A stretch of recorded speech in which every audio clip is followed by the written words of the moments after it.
Ku cintakan rahmat-Mu nyata bagiku, hidupku di dalam tangan-Mu. Sejak pagi ku terbangun sampai ku terbaring, ku nyanyi kebaikan-Mu Tuhan. Sepanjang hidupku Kau setia, sepanjang hidupku Kau sangat baik. Nafasku memuliakan-Mu, ku nyanyi kebaikan-Mu Tuhan.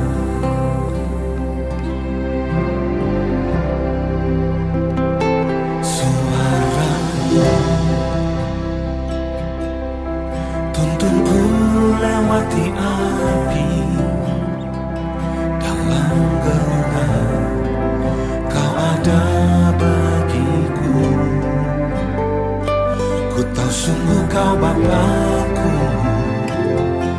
dan sahabatku. Ku saksikan kebaikan-Mu Tuhan. Sepanjang hidupku Kau setia, sepanjang hidupku Kau sangat baik. Nafasku memuliakan-Mu, ku nyanyi kebaikan-Mu Tuhan. Kebaikan-Mu Tuhan berkati hidupku. Kebaikan-Mu Tuhan sertai langkahku. Aku berserah datang menyembah, hidupku bagi-Mu. Kebaikan-Mu Tuhan berkati hidupku. Kebaikan-Mu Tuhan berkati hidupku. Kebaikan-Mu Tuhan sertai langkahku. Aku berserah datang menyembah, hidupku bagi-Mu. Kebaikan-Mu Tuhan berkati hidupku. Sepanjang hidupku Kau setia, sepanjang hidupku Kau sangat baik. Nafasku memuliakan-Mu, ku nyanyi kebaikan-Mu Tuhan. Ku nyanyi kebaikan-Mu Tuhan.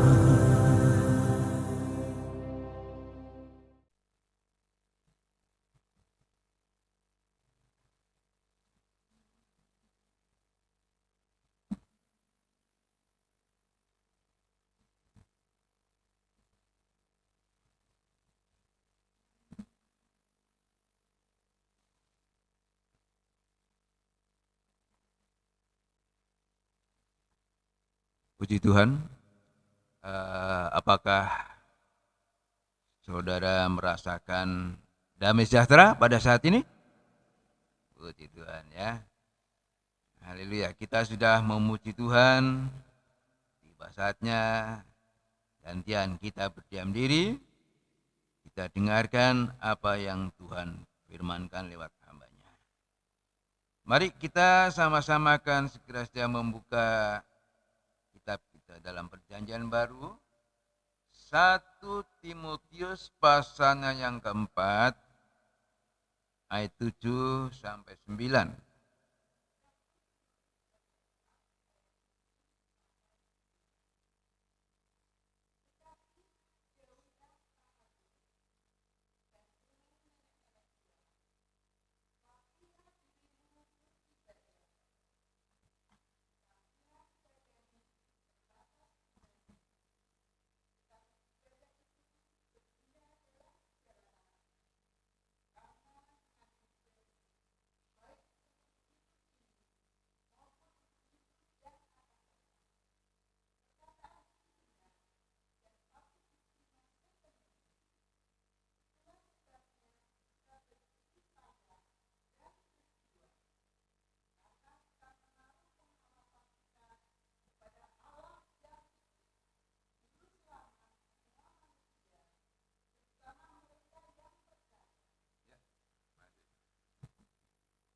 Di sini ada kata-kata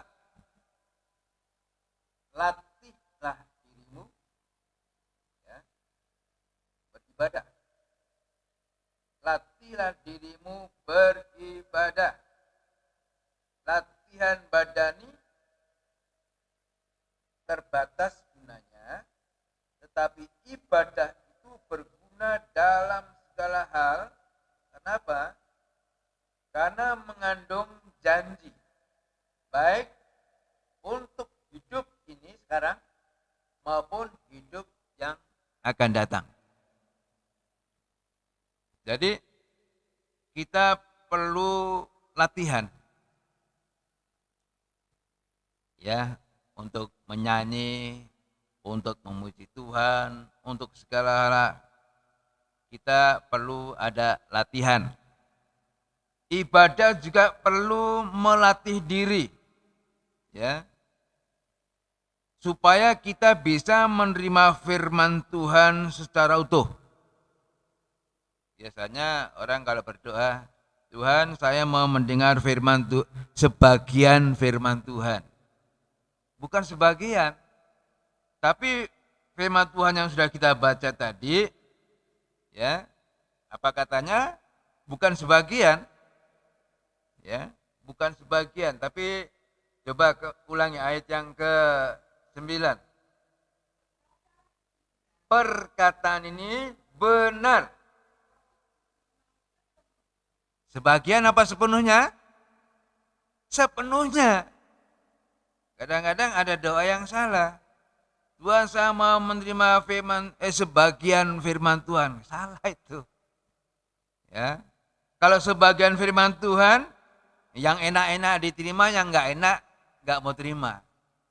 Tapi di sini dikatakan sepenuhnya. Mau firman Tuhan yang enak, mau yang enggak enak, kita harus mau terima itu. Makanya perlu latihan. Latihlah dirimu beribadah. Nah, kenapa ibadah perlu latihan? Sebab dalam ibadah itu kita perlu ada ketekunan. Kita perlu kesetiaan. Dan banyak anak Tuhan yang gagal. Ya, tidak bisa tekun, tidak bisa setia dalam ibadah, makanya perlu latihan. Supaya nanti bisa dalam melaksanakan ibadah bisa tekun, bisa setia, ya, dan bisa menerima firman Tuhan secara penuh. Nah, ini perlu latihan. Ya, latihan badan itu olahraga, ya, secara jasmani itu memang perlu juga, tapi manfaatnya cuma sedikit. Tapi ibadah itu manfaatnya, ya, besar. Sebab apa? Mengandung janji untuk hidup sekarang dan hidup yang akan datang. Iya.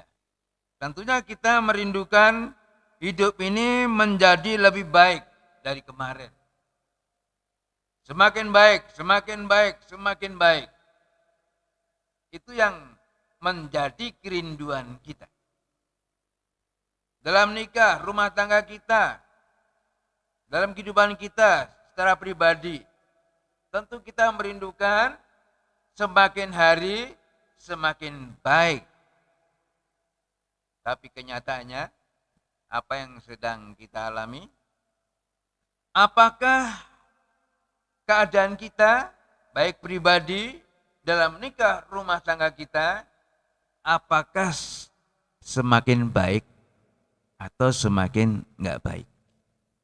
Itu yang bisa merasakan, yang tahu ya kita masing-masing. Apakah saya ini semakin baik, semakin bahagia, atau semakin susah? Tuhan yang tahu dan saudara yang tahu. Ya, saya nggak tahu bagaimana saudara, apakah semakin senang, semakin susah, semakin baik, atau sebaliknya. Mudah-mudahan semakin baik semua. Amin. Itu yang kita rindukan kan?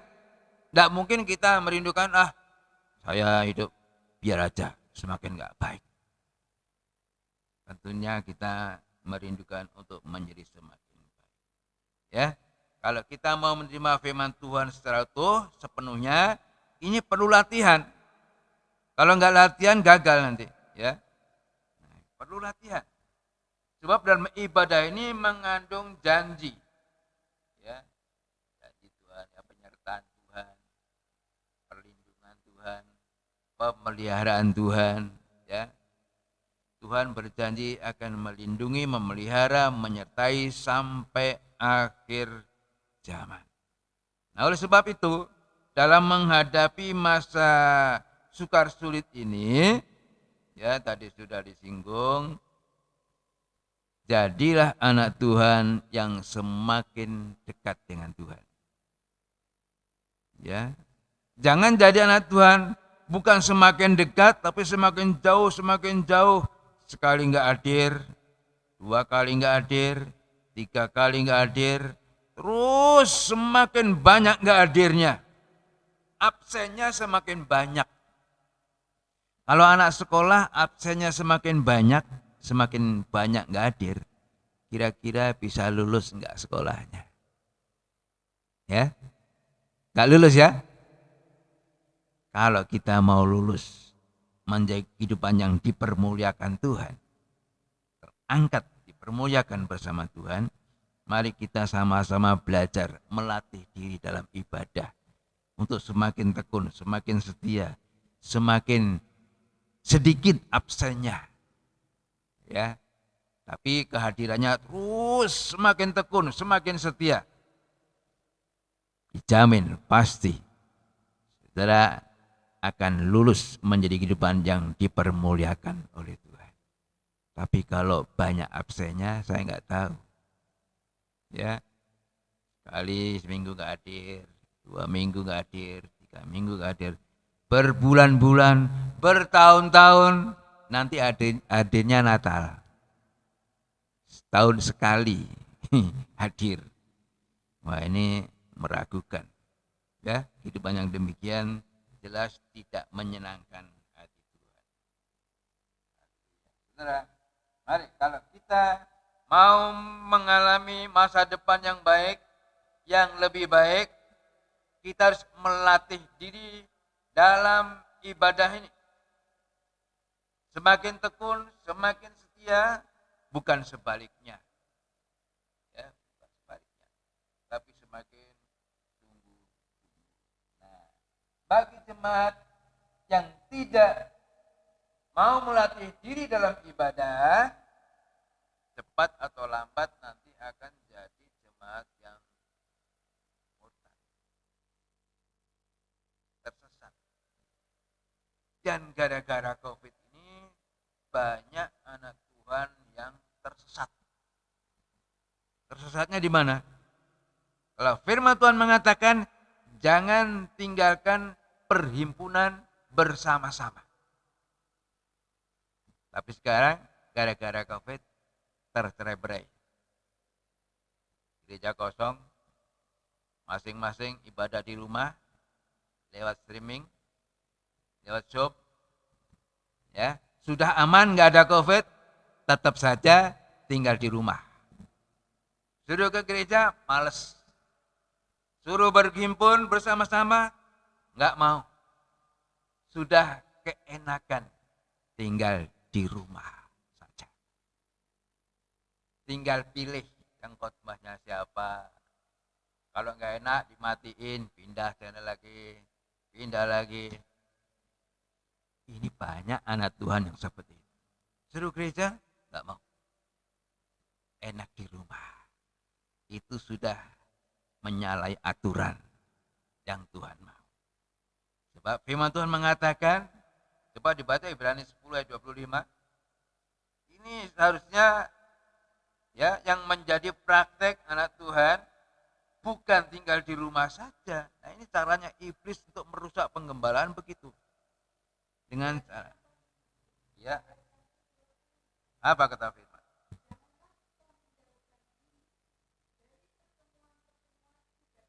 Tentu pertemuan ibadah ada di bait Allah, di rumah Tuhan. Ya. Sekarang bukan hanya beberapa, banyak.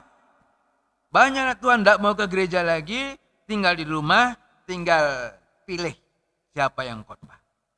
Terus, mari kita saling menasihati, melakukan ibadah, berhimpun bersama-sama. Kita harus lakukan semakin giat.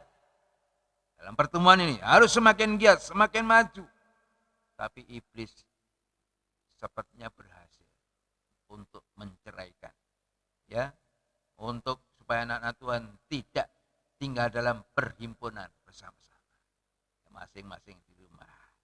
Di rumah nanti nyanyi sendiri, tepuk tangan sendiri, ya. Tinggal lihat layar aja. Beda kalau di gereja.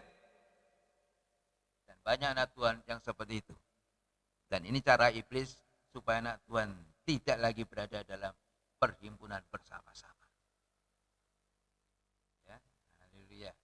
Dan banyak hamba Tuhan yang mengeluh.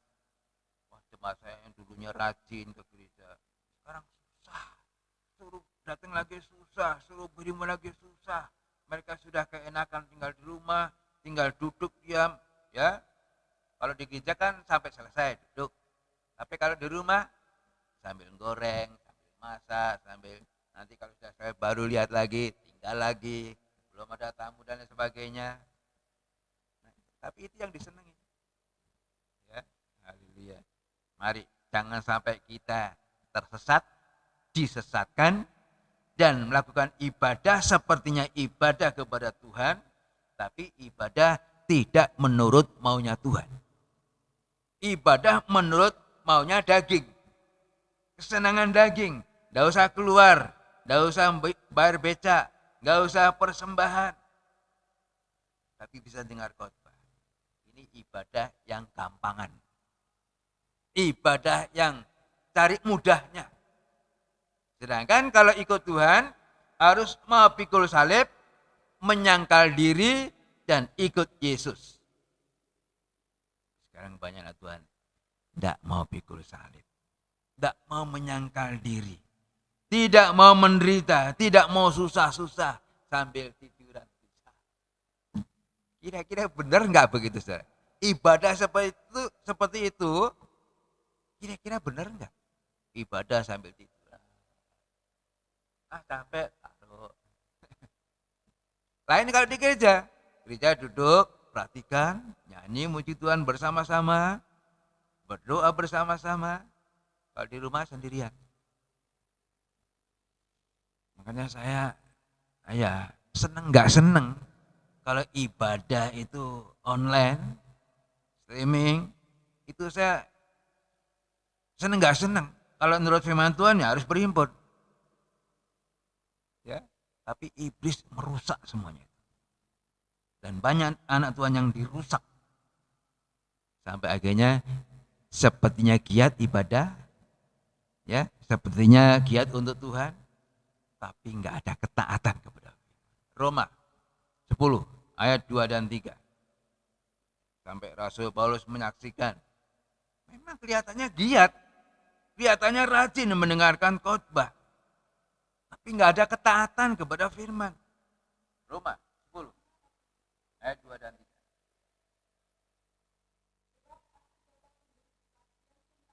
Nah, ini apa saja? kelihatannya giat untuk Tuhan. Tanpa pengertian, tanpa pengenalan yang benar,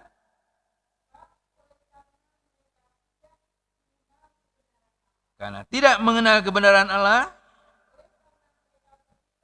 lalu berusaha mendirikan kebenarannya sendiri, tidak takluk, tidak tunduk, tidak taat kepada kebenaran Allah. Ini loh, banyak yang tersesat, disesatkan. Dari melakukan ibadah yang gampang, tidak usah keluar rumah. Sedikit demi sedikit disesatkan, tersesat. Ya. Ayo saudara, pada zaman akhir ini kita harus belajar mengikuti apa yang menjadi maunya Tuhan. Jangan mengikuti dunia. Ya kan umum. Ingat, dunia ini sudah dikuasai oleh si jahat. Kita harus melaksanakan ibadah menurut maunya Tuhan, bukan menurut maunya dunia. Kita baca Ibrani itu.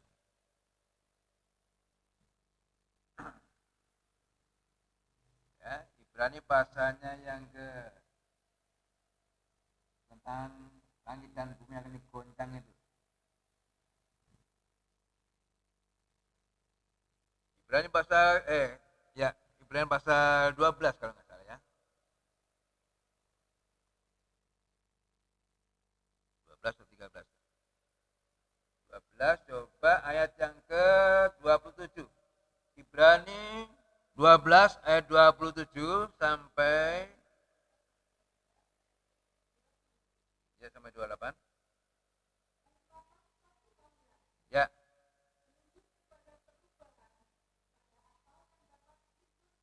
Ya.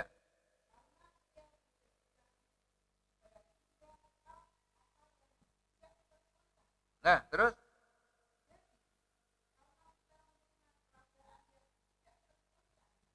dunia ini goncang karena kita sudah disediakan kerajaan yang tidak tergoncangkan.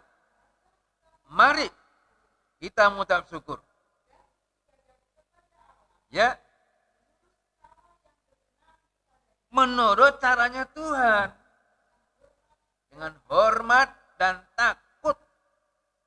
Bukan menurut caranya sendiri. Bukan menurut caranya dunia. Dunia ini sudah dikuasai oleh si jahat. Sudah diatur oleh si jahat. Bagaimana caranya supaya orang Kristen anak Tuhan tidak ke gereja? Nah, pakailah streaming. Pakailah show. Saya nggak gereja, di rumah juga bisa. Sambil tiduran, sambil jalan-jalan, sambil. Nah, banyak anak Tuhan yang sudah keenakan ibadah yang gampang. Tapi kalau menurut firman Tuhan, kita ya sedang disediakan kerajaan yang tidak tergoncangkan. Kalau kita mau masuk kerajaan yang tidak tergoncangkan, kita harus melakukan ibadah sesuai dengan maunya Tuhan. Bukan menurut umum, tapi menurut maunya Tuhan. Tentunya dengan suatu pengorbanan. Sebab tidak bisa ikut Tuhan dengan enak-enak. Nggak usah menyangkal diri, nggak usah pikul salib. Kata siapa? Tuhan bilang kalau mau jadi murid yang baik, yang benar, harus bersedia menyangkal diri, pikul salib, dan ikut Yesus. Nggak bisa enak-enakan di rumah. Nah ini ya. Jadi kita harus waspada menghadapi zaman akhir ini. Makanya firman Tuhan mengajak kita, ayo kita latih. Melakukan ibadah sesuai dengan apa yang Tuhan inginkan. Ya, memang perlu pengorbanan memang. Harus merasakan sakitnya daging. Dan Tuhan itu sudah memberikan teladan kepada kita ya.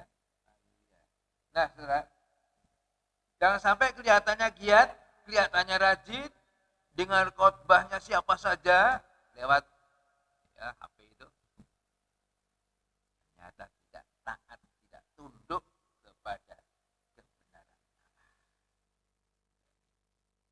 ini. Jadi makanya banyak anak Tuhan yang sudah disesatkan, tersesat, sehingga tidak melakukan ibadah sesuai dengan maunya. Coba 1 Timotius 4 ayat 1. 1 Timotius 4. Ya. Apa kata Roh? Ya, di waktu-waktu yang akan datang ada orang Kristen yang akan murtad.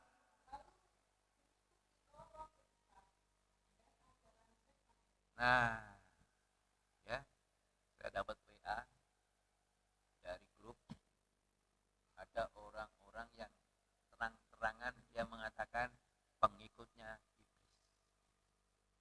Setan. Iblis itu setan. Saya jadi pengikutnya setan. Saya jadi pengikutnya iblis. Ya, sebab setan nanti akan merubah dunia semakin indah, semakin bagus. Tapi firman Tuhan mengatakan apa? Dunia dengan segala keinginannya sedang lenyap. Sebagus-bagusnya dunia ini akan lenyap. Langit dan bumi akan lenyap, kata firman Tuhan.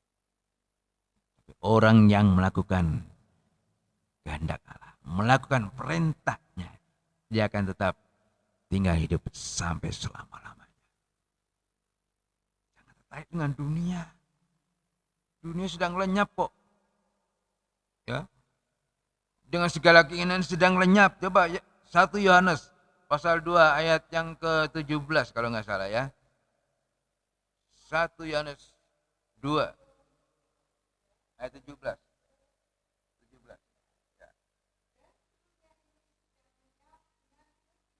Dunia ini sedang lenyap dengan segala keinginannya. Nah, ya. Ya, kenapa dunia sedang lenyap? Sebab sudah dikuasai oleh si jahat. Ya. Dulu dunia bagus waktu pertama diciptakan begitu indah, tapi semakin dirusak oleh si iblis. Semakin rusak, semakin rusak. Orangnya juga semakin dirusak. Tapi Tuhan menyatakan diri, dia datang ke dalam dunia untuk mencari kehidupan-kehidupan yang sudah sempat rusak supaya diperbaiki lagi untuk dibawa kepada kesempurnaan. Nah, kita patut bersyukur Tuhan mempunyai rencana yang indah, ya, memperbaiki kehidupan kita yang sudah dirusak oleh dosa, oleh iblis, supaya menjadi sempurna lagi sama seperti dia.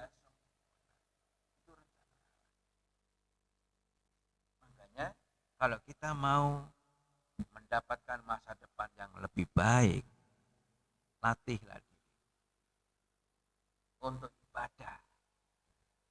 Ya, ibadah kita harus semakin maju. Jangan berhenti di tempat, jangan mundur, tapi harus maju. Harus maju. Kalau berhenti, bahaya juga. Kalau mundur, lebih bahaya lagi. Tapi kalau maju, berarti rohani kita akan dibawa kepada peningkatan. Semakin meningkat, semakin naik. Ya, semakin naik. Coba kita baca, memang iblis itu menjanjikan keberhasilan. Iblis menjanjikan semua dunia akan diserahkan kepada yang mau menyembah dia. Iblis bisa memberi itu. Coba Matius 4 ayat 8 dan 9. Ya, Injil Matius.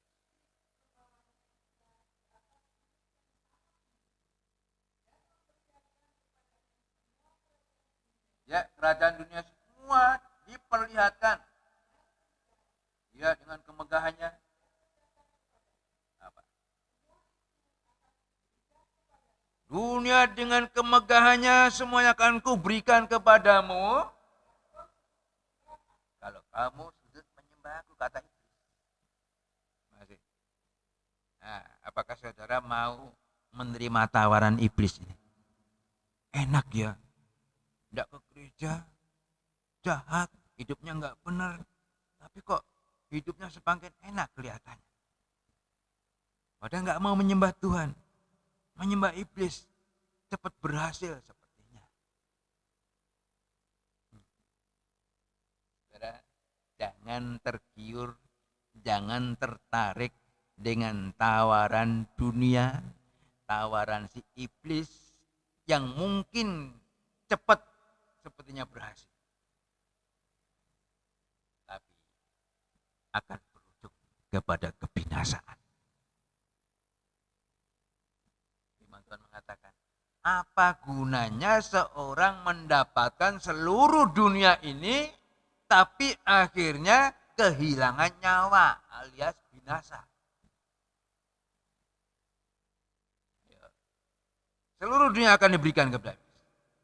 Dengan segala kemegahan. Tapi nanti akhirnya kehilangan nyawa. Markus. Kita baca Markus 8 ayat 36. Ya.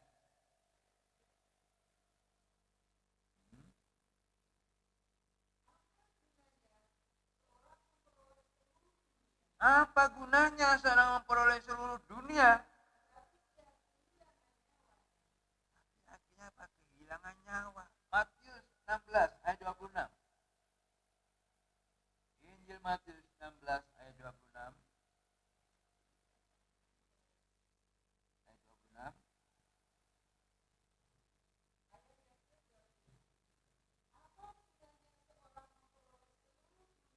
Ya. Terus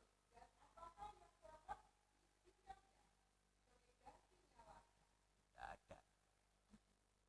Dia pun mempunyai uang ya sedunia untuk membeli nyawa, nggak bisa. Nggak bisa. Jadi jangan sampai kita ini tergiur, tertarik dengan tawaran si iblis untuk bisa mendapatkan seluruh dunia dengan kemegahannya, lalu disuruh menyembah dia, tapi akhirnya binasa. Lebih baik kita menderita sekarang, tapi akhirnya nanti mendapat hidup yang kekal bersama Tuhan. Gak apa-apa menderita di bumi hanya sementara. Kemegahan, kemuliaan, keberhasilan di dunia ini hanya sementara. Ya. Mungkin sekarang Tuhan izinkan kita mengalami kemerosotan ekonomi, merosot dalam usahanya, secara jasmani merosot. Gak apa-apa. Yang penting bagian dalamnya kita dibaharui terus. Sebab apa? Kita tidak melihat yang kelihatan. Yang kelihatannya hanya sementara. Tapi yang tidak kelihatan itu sifatnya kekal. Ya, Rasul Paulus mengingatkan kita ya supaya dalam menghadapi penderitaan, menghadapi kekurangan, jangan tawar hati, ya. Jangan sampai tawar hati. Sekalipun secara jasmani mengalami kemerosotan. Tapi yang penting batin ini dibaharui terus. Ya. Haleluya. Kita baca dalam Korintus itu yang mengatakan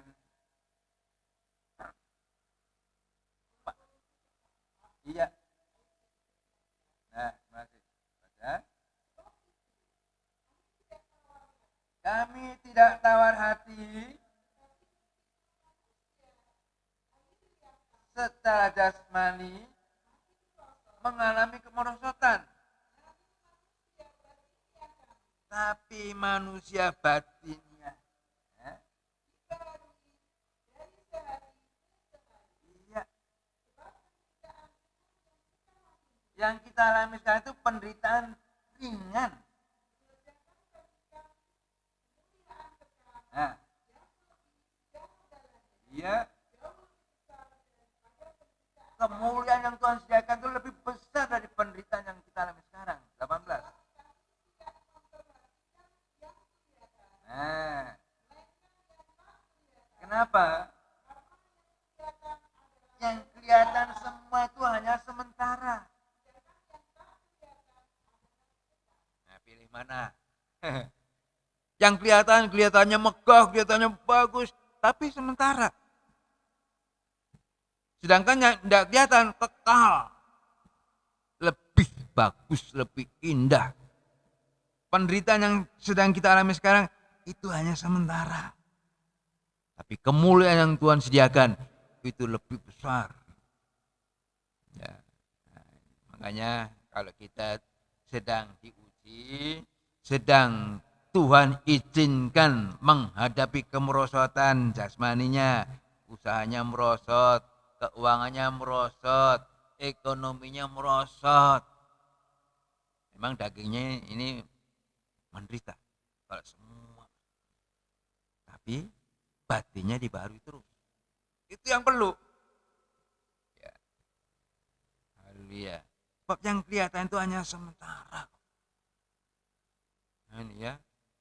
Nah, seringkali anak Tuhan kalau Tuhan izinkan menghadapi kemerosotan dalam hal yang jasmani, lalu menjadi tawar hati.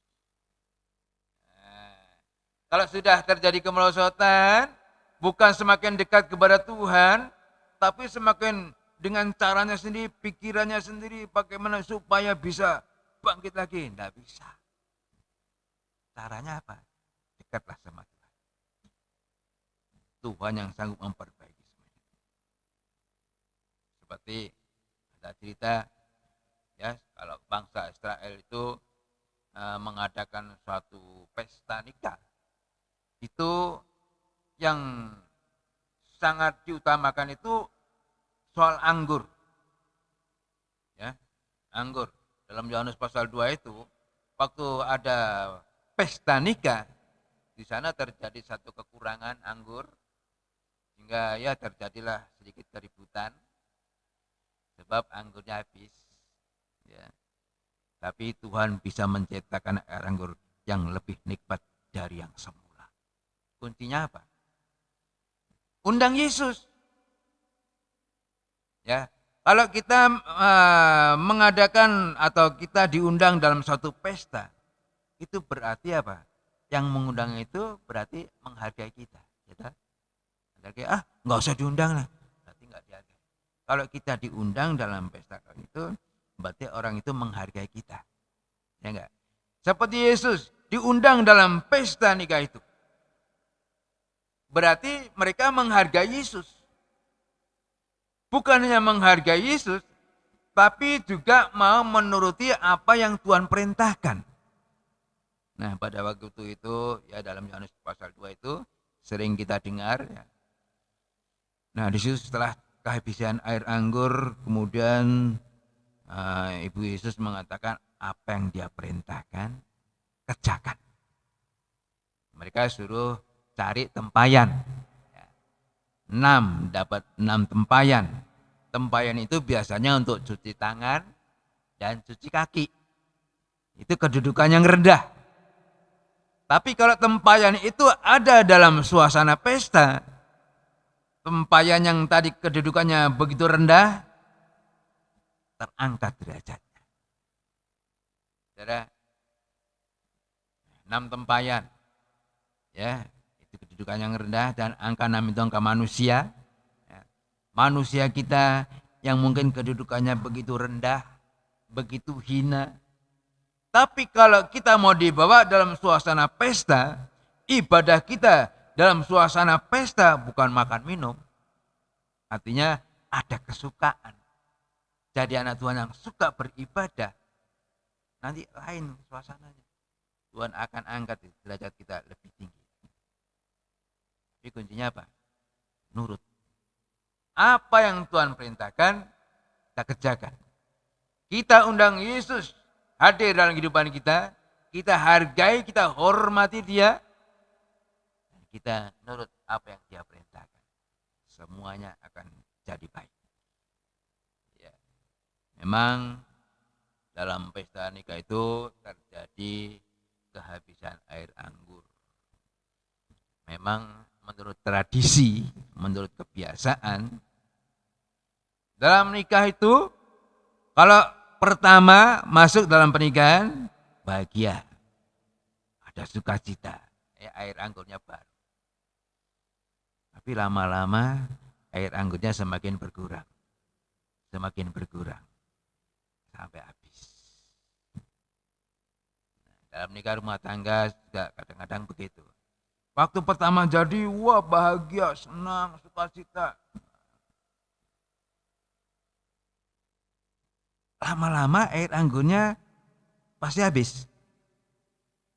Nah, kalau air anggurnya habis, kesukaannya sudah mulai berkurang, kebahagiaannya mulai berkurang, seringkali terjadilah masalah. Nah, untuk menyelesaikan masalah yang terjadi itu, undang Yesus. Hargai firman. Lakukan firman Tuhan. Semua akan berubah lebih baik dari semula. Seperti air anggur yang Tuhan adakan, lebih nikmat dari anggur yang semula. Sampai ya dikatakan itu, wah biasanya orang kalau mengadakan pesta nikah, air anggur yang enak dulu, baru yang nggak enak. Tapi kok ini kok bisa lebih enak dari yang semula? Sebab Yesus yang ngerjakan. Iya. Jadi kalau terjadi kehabisan air anggur dalam nikah rumah tangga, terjadilah keributan dan lain sebagainya, hargai firman. Hargai pribadi Tuhan. Datang kepada Tuhan, undang Tuhan, dan nurut apa yang Tuhan perintahkan.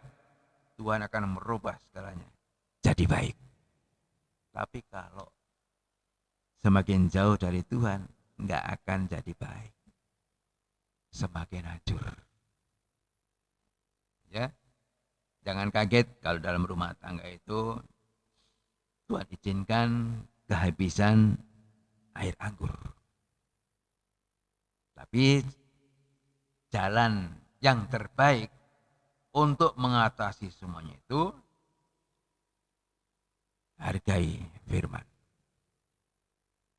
Lakukan apa yang Tuhan perintahkan. Dengan iman, dengan sungguh-sungguh, bahwa Tuhan bisa merubah semuanya itu jadi baik. Suami jadi baik, istri jadi baik, anak jadi baik. Siapa yang merubah? Tuhan. Karena kita mau menghargai Dia, kita mau menuruti perintahnya, Tuhan akan bekerja untuk mendatangkan kebaikan. Jangan mengatasi masalah nikah rumah tangga dengan caranya sendiri, dengan akalnya sendiri. Nggak akan jadi baik. Ya. Dalam menghadapi pesta nikah, dalam Yohanes pasal 2 itu, bisa berhasil, bisa menjadi lebih baik, karena mengundang Yesus dan ada penurutan kepada perintah. Saudara, keberhasilan yang disertai dengan penurutan kepada firman, dengan keberhasilan yang tidak disertai dengan penurutan akan firman, itu pasti beda. Pasti beda. Makanya kalau kita mau ya supaya keadaan kita lebih baik, lebih indah dari yang semula, nurut. Jangan dengan kekuatannya sendiri, mungkin dengan caranya sendiri bisa berhasil, tapi ujung-ujungnya kehancuran. Tapi kalau mau menghargai firman, mau mentaati firman, ujung-ujungnya kebahagiaan dan lebih indah dari yang semula. Oleh sebab itu, latihlah diri beribadah. Ya. Tekun, belajar setia. Mungkin sekarang belum terjadi kebaikan, perbaikan, pemulihan. Tapi kita harus punya iman. Kalau saya tekun kepada Tuhan, saya lebih dekat kepada Tuhan, pasti semua akan berubah jadi baik. Amin. Jangan malah tawar hati. Tuhan bisa merubah air yang tawar jadi manis. Tuhan bisa merubah nikah rumah tangga yang sudah tawar jadi lebih bagus. Ya, saya juga ngalami proses dulu. Baru masuk dalam nikah, penyesuaian, ya, terjadilah sedikit keributan. Memang itu Tuhan izinkan. Tapi diatasi sama-sama. Kalau terjadi keributan, salah satunya harus ngalah, menang, ya, ngalah untuk menang. Tapi kalau sama-sama keras, nggak bisa. Salah satunya sama-sama diselesaikan di bawah kaki Tuhan, semua akan selesai. Apakah dalam kehidupan kita yang hadir pada pagi siang hari ini ada masalah dalam nikah rumah tangga? Pasti ada. Dan Tuhan tahu persis akar masalahnya di mana, persoalannya apa. Tuhan tahu persis. Kalau saudara mau selesai sama-sama di bawah kaki Tuhan. Tuhan, saya mau bahagia, saya mau lebih baik dari yang semua. Saya percaya Tuhan bisa merubah segalanya. Jangan kalau kita ada masalah, lalu cerita di sana, cerita ke orang, cerita. Kalau cerita sama ya orang yang rohani nggak apa-apa, tapi kalau sama orang dunia itu nanti solusinya nggak baik. Ya, kalau kamu daripada gitu tinggal aja, cari lagi. Nah ini, apalagi kalau banyak duit, apalagi kalau banyak uang. Banyak uang justru banyak nikah yang hancur. Kenapa? Dia pikir ya istri bisa dibeli dengan uang. Banyak nikah yang hancur karena banyak duit. Keberhasilannya bukan karena taat kepada firman dengan kepandaiannya, caranya sendiri. Si iblis juga bisa memberkati. Tapi ujung-ujung aja. Tapi kalau keberhasilan itu karena ketaatan kepada firman, itu semakin manis, semakin bahagia, semakin baik, bahkan semakin sempurna. Ya. Nah, oleh sebab itu kalau ada persoalan dalam nikah rumah tangga, bawa di bawah kaki Tuhan. Pendeta juga nggak bisa nolong. Yang bisa nolong itu Tuhan Yesus. Pendeta hanya bisa mendoakan. Ya, hanya bisa mendoakan. Tapi yang bisa merubah segalanya jadi baik adalah Tuhan Yesus sendiri. Makanya hormati dia, hargai firman, taati firman, semuanya yang tidak baik pasti akan berubah jadi baik. Jangan mengatasi dengan kekuatannya sendiri. Saya juga bisa cari suami yang lebih gagah. Saya juga bisa cari istri yang lebih cantik. Banyak duit ini. Jangan coba-coba mempermainkan nikah. Ya. Sebab hukuman Tuhan terhadap kehidupan yang tidak menghormati, tidak menghargai nikah itu bisa mendadak terjadi. Tapi kalau kita ya ada penghargaan kepada firman, setiap masalah kita bawa kepada Tuhan, itu akan menyelesaikan dengan baik. Tapi kalau dengan caranya sendiri, tidak akan jadi lebih baik. Tambah hancur. Nah, oleh sebab itu, mari kita belajar. Ya, latihlah diri kita untuk ibadah, sebab dalam ibadah ini bermanfaat untuk hidup sekarang dan hidup yang akan datang. Yang jasmani dan juga yang rohani. Ya, Tuhan sediakan itu. Nah, oleh sebab itu, haleluya. Gunakan kesempatan yang Tuhan masih berikan. Jangan menyia-nyiakan kesempatan. Banyak anak Tuhan yang gagal. Tidak bisa mengutamakan Tuhan, tapi lebih mengutamakan yang dunia. Lebih taat kepada dunia daripada taat kepada Tuhan. Lebih takut kepada orang daripada takut kepada Tuhan.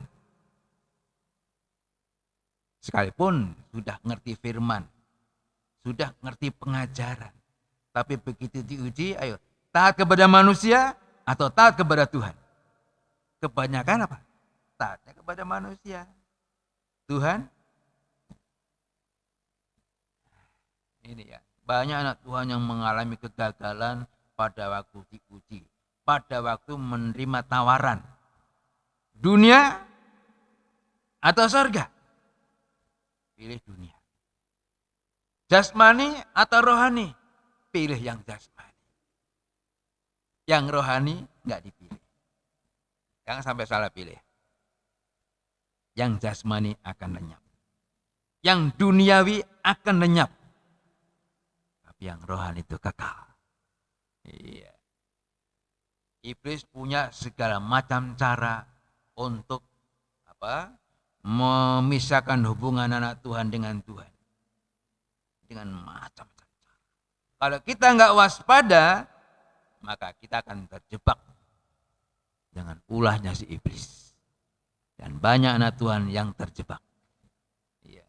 Sehingga tidak bisa ibadah kepada Tuhan. Ya. Dunia melulu yang dipikirkan.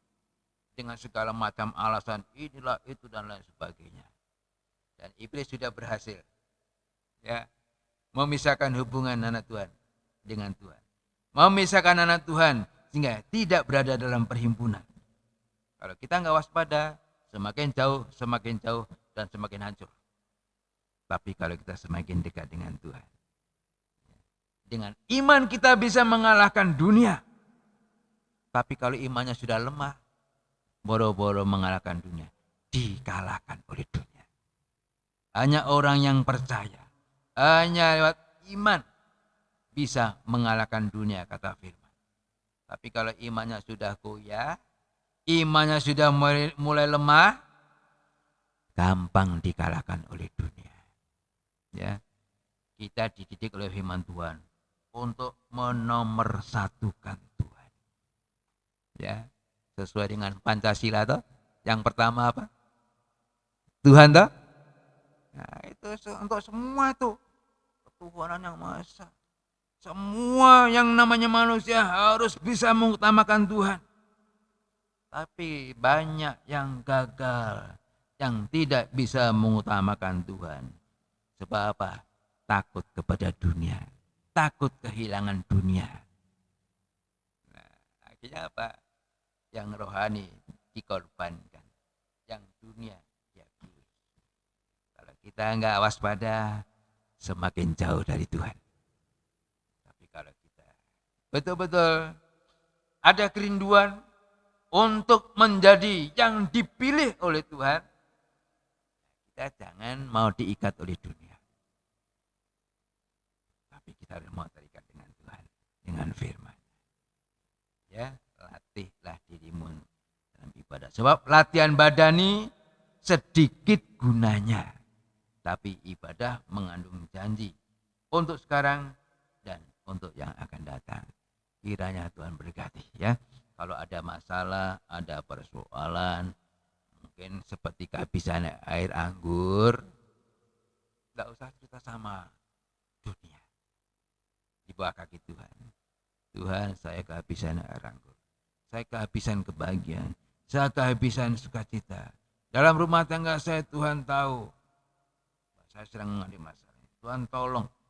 Hanya Engkau yang bisa memperbaiki semuanya. Pasti terjadi kebaikan. Amin.